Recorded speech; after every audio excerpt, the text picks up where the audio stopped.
আলহামদুলিল্লাহ, আবারও সুস্থভাবে ফিরে এলাম আপনাদের মাঝে। শুকরিয়া আদায় করছি মহান আল্লাহ তাআলার উপর। এটা হচ্ছে সেহরি খাওয়ার শেষে যে হাঁড়ি পাতিল প্লেট থাকে, আমি তখনই ধুয়ে নিই, তাহলে সকালবেলাটা কাজ করতে সুবিধা হয়, একেবারে ইজি হয়ে যায়, সকালবেলাটা শুরু হয়ে যায় খুব সুন্দরভাবে। তাই সেহরি খেতে উঠে আমি আগে খেয়ে তারপরে হাঁড়ি পাতিল সব কিছু ধুয়ে নামাজে দাঁড়িয়ে যাই। আসসালামু আলাইকুম সবাইকে, কাছে দূরে দেশ দেশের বাইরে সকল আপু ভাইয়া আঙ্কেল আন্টিরা ছোট্ট ছোট্ট সোনাবরীরা, আশা করি এই রহমতের মাসে সবাই ভালো আছেন, সুস্থ আছেন। সবাইকে রমাদান মোবারক। আরও একবার ওয়েলকাম জানাই আমার চ্যানেলে। তো যখন আমি সব কাজ শেষ করে ছিঁড়ি খেয়ে একদম কিচেনটা পরিপাটি করে একেবারে চলে যাই, সকালবেলা এসে একদম ফ্রেশ লাগে কিচেনটার দিকে তাকিয়ে। বাচ্চার স্কুলে দিতে হয়, সেই টেনশনে উঠতে হয়। এবং এই রমজান মাসে কোরআন নাজিল হয়েছে, যত বেশি বেশি তেলাওয়াত করা যায় বা খতম দেওয়া যায় তাও ভালো। এই ভালোটা হচ্ছে চিরদিনের জন্য। যারা কোরআন পড়তে পারেন অবশ্যই খতম দিবেন। কোরআন অর্থ জেনে পড়লেও অনেকটা সোয়াব, না জেনে পড়লেও অনেক সোয়াব, কোরআনের নাম মুখে নিলেও সোয়াব। তো যেহেতু রাত্রের বেলাও যেহেতু ছিঁড়ে খাওয়ার জন্য যে রান্নাগুলো করি, তখনও চুলাটা মুছে দেই, মানে যখনই ইফতার তৈরি করি সাথে সাথে মুছি, আবার ছিঁড়ে রান্না করেও একবারে সাথে সাথে মুছে নেই। এই যে হাঁড়ি পাতিলগুলো ধুয়ে নিলাম, এখন চুলার উপর থাকবে, শুকালে জায়গায় রেখে দিব। আমার ভিডিওতে এখনও কারা আছেন কিনা জানি না, যারা আছেন এখন পর্যন্ত প্লিজ ভিডিওর একটি অংশ যদি ভালো লেগে থাকে, ওই ভালো লাগা থেকেই সাবস্ক্রাইব করে বেল নোটিফিকেশন অন করে আমার পরিবারের সাথে থাকবেন। বেশি ভালো লাগলে অবশ্যই লাইক দিয়ে ভিডিওগুলো দেখার জন্য কন্টিনিউ করবেন। এই রমাদান মাসে সবাইকে রমাদান মোবারক। কে কোথা থেকে এই রমজান মাসে বসে কষ্ট করে আমার ভিডিওটা দেখেন, কে কীরকম আছেন, আশা করি আমার সাথে শেয়ার করতে পারেন কমেন্টসের মাধ্যমে। তো ভোরবেলায় আমি খাওয়া দাওয়া শেষে এই বুটগুলো ভিজিয়ে রাখি, তাহলে কিন্তু অনেকটা ভালো করে ভিজে যায় এবং ফুলে যায়। এই তো কিচেনটা একদম মুছে ধুয়ে পরিষ্কার করে বেরিয়ে পড়লাম।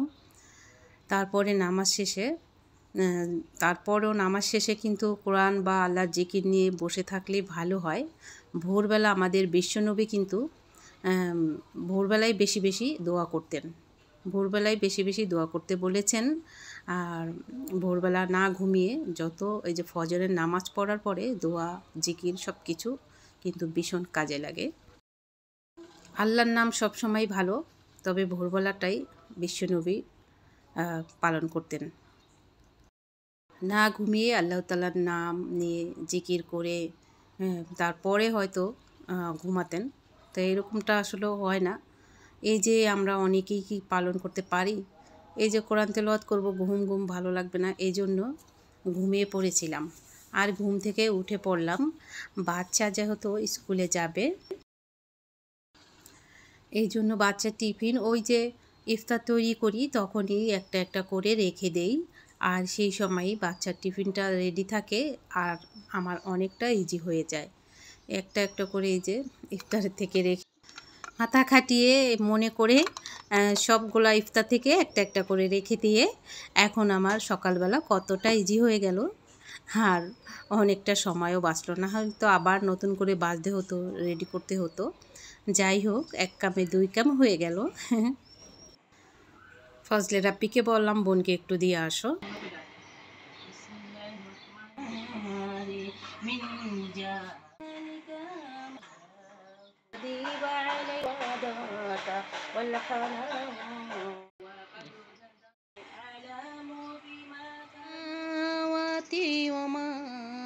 في الأرض وأن الله بكل شيء عليم আমিন।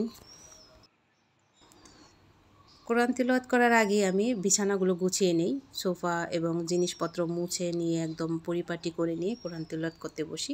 পাক্কা 2 ঘন্টা একটানা তিলাওয়াত করে ছেউরির জন্য যে রান্নাটা করব, আজকে শিং মাছ ধুয়ে লবণ হলুদ দিয়ে মেখে রেখেছি। আর এই যে সেই বুট ভিজিয়ে রাখলাম। আর হচ্ছে গিয়ে আলু কেটে রেখেছি 2 রকম করে। যদি ডাটা পাই কুচিয়ে একদম নরম আর সারা, তাহলে ভাবছিলাম ডাটা দিয়ে রান্না করব, তবে ডাটা পাইনি। আমি লতি পেয়েছি, এই লতি আর এই লম্বা আলু কেটেছিলাম ডাটার জন্য, ওটা দিয়ে রান্না করব। আর খালা এসেছে ঘর মুছতে, তো আমার ডাটা খেতে ইচ্ছে করছিল, পেলাম না। আর এদিকে আমি এই দুপুরে দেখুন এই ছেহরির জন্য যে রান্নাগুলো করব ইফতারের পর, সেগুলো এইভাবে করি আমি একদম গুছিয়ে রাখি। ইফতারের পরে কাটাকাটি ধোয়া একদম ভালো লাগে না, শরীরটা ছেড়ে দেয়। সেই জন্যই আমি প্রতিদিনই ওই কাজটা করে থাকি। ইফতার তৈরিতেও আমার অনেকটা ঝামেলা হয় না। আসছেন আজকে? না গো, সরি না, কে আজকে দেরি হয়েছে। ও, এখন যাই হোক, এখন মুছে গেলেই আমি আবার গোসল নামাজ আবার কোরআন তিলাওয়াত করব। আমি ওই সকালবেলা তিলাওয়াত করলাম, এরপর 2 বার করি, প্রতিদিন 2 পারা করে। প্রায় 11, আজকে কয় রোজা এটা ভিডিওটা হচ্ছে গিয়ে 5 রোজার ভিডিও। তো আজকে 6 রোজায় বয়েস দিচ্ছি। তো আমি আলহামদুলিল্লাহ 12 পাড়ায় চলে গেছি আজকে। তো যখন মানে এত কাজে যখন আমি সমাধান করতে পারি, কোরআন তিলাওয়াত কেন করব না? এই রমজান মাসে কেন মিস করব? আরও কিছু কাজ আমি রমজানের আগেই করে নিয়েছি, যেরকম অনেক রকমের ইফতার এই রমজান মাসের আগেই আমি করেছি। এখন আমার ইফতার তৈরিতে এতটা ইজি হয়, শুধুমাত্র ভেজে রেডি করে ফেলি। তো আজকে সেই শেয়ারটা করব আপনাদের সঙ্গে, যে কি কি রেসিপিগুলো আমি আগেই করেছি ইফতারগুলো। অনেকে তো মনে করেন, অনেকে বলেন, 2-1জন কমেন্টস করেন যে রমজান তো অনেক দূরে, এখন এই বানিয়ে আমরা আজ দেখবেন আমার ইফতার তৈরিতে কতটা সহজ। বড় বাপে খায় পুরান ঢাকার ইফতার। টিভি ছাড়া, টিভি দেখতেছে, ওই যে পুরান ঢাকার একটা ভিডিও দেখতেছে, তো পুরান ঢাকার ইফতার দেখাচ্ছে, সেটাই বললাম। যাই হোক, মোছা হয়ে গেছে, এখন তো খালা চলে গেল। আমরা কিন্তু টিফিন কিনতে গেল যে এই যা আমি ইফতার তৈরি করে রেখেছি, এগুলো কিন্তু স্বপ্নতে 1 মাস আগের থেকেই বানিয়ে বা কিন্তু সেল করে। যাই হোক, এরপরে তো খালা মুছে চলে গেল, এর ফাঁকে আমি বিকালবেলা ওই যে বললাম কোরআন তিলাওয়াত করে এরপর ইফতার তৈরিতে চলে আসলাম। আর এই দিকে আমি সব পদ থেকে একটু একটু করে নিয়ে রেডি করছি ইফতার। যেহেতু একটু জানি রেসিপি করতে বা অনেকটা আইটেম একটু একটু করে করা হয়, সেজন্য অল্প অল্প করে এখানে একটা আপেল কেটে নিব আর আঙ্গুর, আর এটা আমি 1-2 ঘন্টা আগেই ভিজিয়ে রাখি। এই রমজান মাসে যারা ফল খান, ফলটা অবশ্যই আধা ঘন্টা, অন্তত 1 ঘন্টা বা আধা ঘন্টা সময় না থাকলেও ভিজিয়ে রাখবেন। ফলে যে কেমিক্যালগুলো দেওয়া হয়, ভিজিয়ে রাখলে কেমিক্যালটা পানিতে চলে যায়। তো আধা ঘন্টা অন্তত 1 ঘন্টা যদি ভিজিয়ে রাখেন আরও ভালো হয়। এদিকে চিড়ামুড়ি ভালো করে ধুয়ে নিয়েছি, আর এখন একটু পানি দিয়ে ভিজিয়ে রাখবো। চিড়ামুড়ির ডেজার্ট, এটা সত্যি মন ভরে যায়।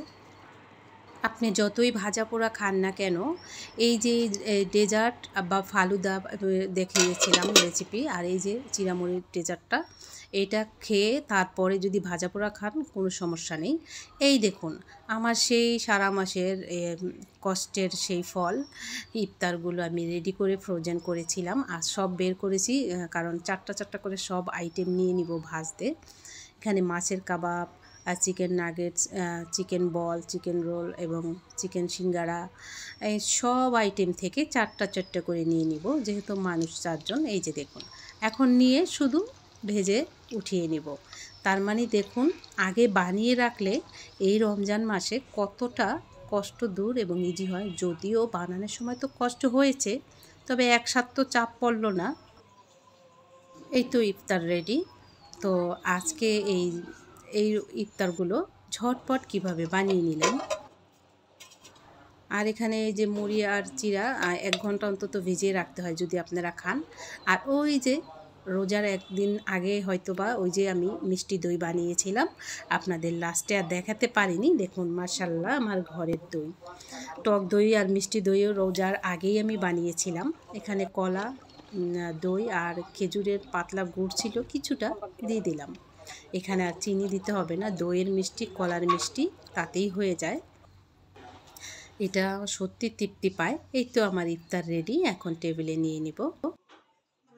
তবে আপনাদের ভালোর জন্য বলছি, আমার ফ্যামিলি মেম্বার্স আপনারা অবশ্যই ফ্রুটস বেশি বেশি খাবেন। এই রমজানে ভাজা পোড়া একটু কম, আর ভাজা পোড়া যদিও অনেকেই পছন্দ করেন, তো এই চিড়ার ডেজার্ট এবং ফল খেয়ে তারপর ভাজা পোড়া যত খান কোনো ক্ষতি নেই, শরীর কষাও হবে না আর ভালো হবে।